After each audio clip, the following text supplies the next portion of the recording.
Hi guys! Magandarang umaga! Welcome back po dito sa Gandara Asayo Channel for Showbiz Update. Andito na naman nga po akong muli nagbabalik. Ang nagmamaganda ninyo kachismosang Kim Pao, wala na nga pong iba. Ang lokaret na si Gandara Asayo upang maghatid po sa inyo ng latest update and fresh happenings patungkol kina Kim Chiu and Paolo Avellino. And para nga po sa umagang ito, ang tatalakayin naman natin at pag-uusapan ay mayroon pong kinalaman dito sa The Alibay. Kung saan, good news to mga ka-KP, no? Lalo na't alam naman po natin kung papaano po tinapon na lang ang The Alibay sa 8:45 p.m. na para bang hindi nila A-lister si Chinita Princess at para bang wala pong ambag ang Kim Pao para sipain na lang nila ng gano'n. Anyway, bago tayo mag-start sa mga di pa nakaka-subscribe sa ating channel, maaari lamang na pindutin po ninyo subscribe button natin at notification bell na nariyan sa baba upang kayo po'y maging updated at ma-notify. Tuwing may bago po tayong chika at balita hinggil sa Kim Pao. Basta mga balita na ba'y kinalaman po kina Kim Chiu and Paolo Avellino, sagot na nga po natin yan.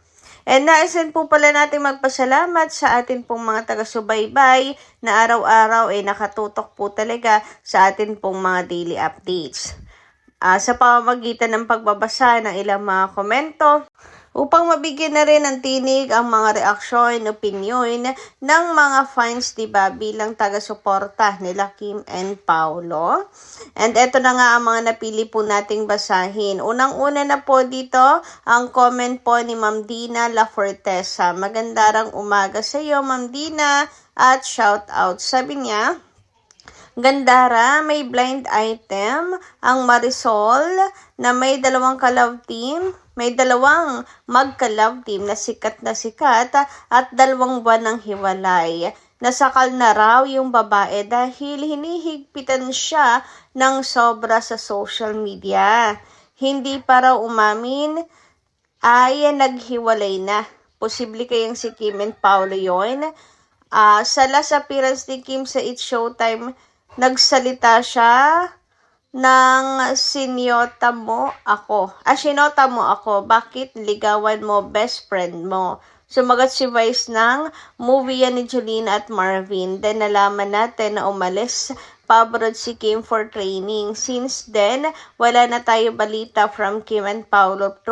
Puro throwback at yung message niya tungkol sa pagtanggal ng The Alibay sa slot 1 o sa first slot.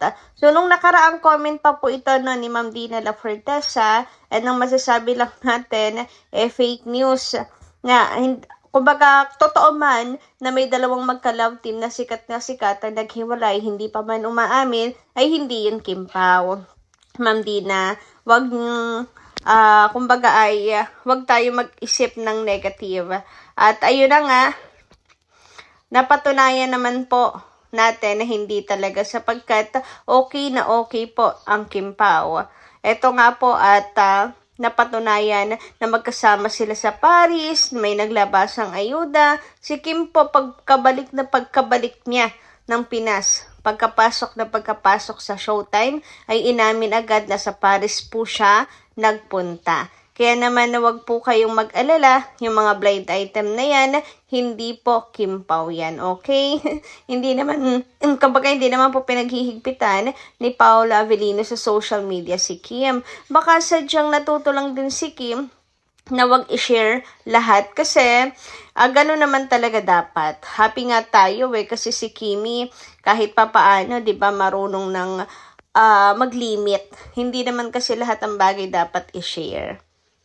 Anyway, dumako naman tayo sa next commenter po natin. Commentors. Shout out po kay na Ma'am Cynthia Reyes, Ma'am Annabel Domingo, at Ma'am Leon Shatalian. Sabi nila rito, ako nga natatawa ako sa ibang scene ni Kim. Galing talaga. Baka sa project ni Nadine at Paolo wala ring kissing scene. Kasi nga, sa The Alibay walang kissing scene kay Paolo at Sofia, Kim at Sam. Whatever happens to the relationship, both Kim and Pao depends on Paolo. We knew Kim is honest and very loyal when in a relationship. Ayan, mga kakimpaw. Tungkol po sa Di Alibay, napakahusay talaga ni Kim. Iba-ibang emosyon eh. Matatawa ka, manggigigil ka, lalo na kay, Claudia, tapos mapapapalakpak ka sa husay ni Kim Chiu. Ibang-iba talaga ang Kim Chiu na makikita nyo po sa Di Alibay, 'di ba? Anyway, eto naman po, sabi ni Ma'am Rosemary Chano, all videos na yan gandara. Tungkol po ito sa mga videos ni Kim and Paolo na shinare sa social media na recent lang. Hoy, until now talaga pinag-uusapan yan ha. Ikaw ba naman same background ang i-post? Sabi naman, ika naman ni Paolo, pwede bang ikaw lang? Syempre ako din may entry. Pwede bang ikaw lang? Meron din akong video dyan, no? Ay, nako, nakakatuwa naman talaga ang Kim Pao. So, ayun na nga, nung 2016 pa yan, favorite getaway niya ang Aman Polo, kaya dinala na rin niya si Kim doon. And ang sarap pakinggan na yung favorite place mo, isi-share mo sa isang taong mahalaga din sa'yo. Mahalaga sa'yo. O, diba? Hindi naman dadalhin ni Pao si Kim doon. So, syempre, favorite getaway niya, yung favorite place, kung hindi po importante si Kim sa buhay niya. Anyway, pag-usapan na nga po natin mga kakimpaw ang atin pong dapat pag-usapan ngayong umagang ito. At unahin na natin pag-usapan ng tungkol nga dito sa look ni Chinita Princess sa Di Alibay. Etong pangalawang look niya, grabe ang duality ni Chinita Princess, no? Eto may kaiba talaga yung aura. Napaka inosente na tong isa bago pa siya pumasok syempre sa kanyang pokpok na trabaho. And pinupuri nga din po si Kimi kasi iba rin talaga si Chinita Princess. The duality is real. Both, kayang-kaya po niyang dalhin, mga kakimpaw. Ayan, yung pagiging decent niya, pagiging inosente. Yung iba talaga yung aura ni Chinita Princess dito sa backstory nila. Kitang-kita mo talaga yung pinagbago sa buhay ni Stella Marie. From parang hindi kayang humarap sa realidad sa mundo, to palaban na Stella Marie sa buhay. Anyway, speaking of Stella Marie, grabe naman nga mga kakimpaw ang eksena ni Stella Marie and Claudia na kung saan nagulat ako mga kakimpaw. Dumaan kasi sa feed ko ang post ng ABS-CBN.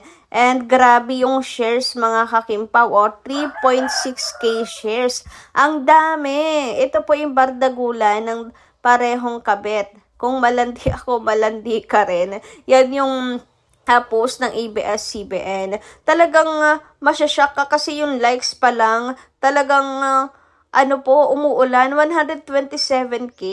And nang chinek ko, talagang inisa-isa ko ang mga videos.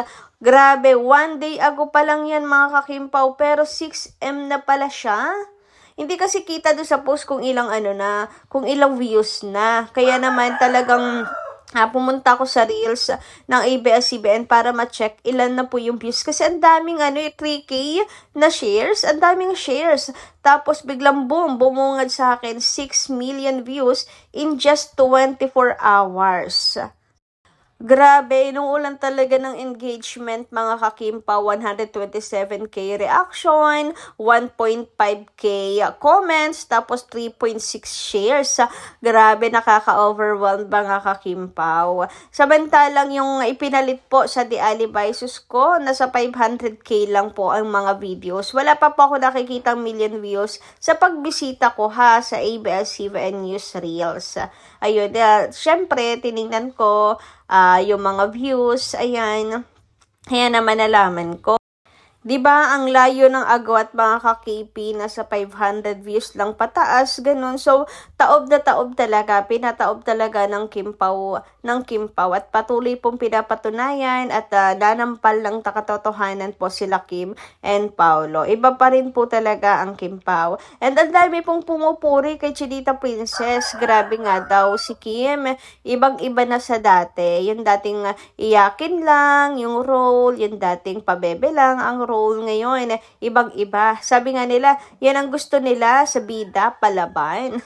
Sabi naman dito, ito yung ilang comment na napili natin, guys. Pero pwede kayong doon, magbasa kasi love trip din po at nakakataba ng puso yung mga comments ng mga netizens kay Kim Chiu.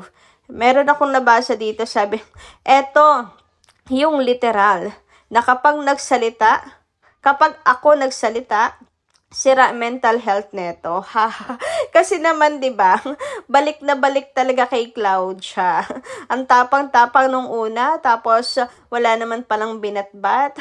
Nung siya nang binubuking, grabe, gustong patahimikin si Stella Marie. Ano ka? Sinimulan mo kaya yan? Buti na lang talaga palaban ang karakter dito ni Stella Marie at hindi basta-basta nagpapaapi. Sira talaga yung mental health niya kay Stella Marie. Palaban kaya yan, di ba? Literal na literal. Anyway, eto pa, sabi dito, pasabog si Kim. Hindi niya pinabayaan yung isang manood lang. Sinabunutan na din niya. Totoo. Isa rin niya sa gustong-gusto ko sa eksena. Yung ibang bida kasi, sus ko, pinapabayaan lang yung kasama. Si Stella Marie hindi, magkasabwat kayong dalawa, 'di ba? Pati ikaw. Damay talaga. Hindi lang sinabunutan, sinampal pa po, correction lang. Ay nako, nakakatuwa talaga mga ka-Kim Pao. Tapos yung ibang comment doon, grabe ang papuri talaga kay Chinita Princess. Ang ganda daw talaga ng The Alibay. Ayan naman nakakatawa ng puso. Try nyo din guys, bisitahin yung na yan, yung sinasabi kong reels na yan na may 6 million views ng ABS-CBN in just 24 hours. One day ago lang po mga ka-Kim Pao. And ayun, kung gusto nyo matawa sa comments at matuwa sa mga comments, sa mga papuri kay Chinita Princess. Anyway, hanggang dito lang muna ating update. Maraming salamat po sa inyong pakikinig. And kita kasi pumuli sa mga susunod natin chika. Maraming salamat at ingat po kayo palagi.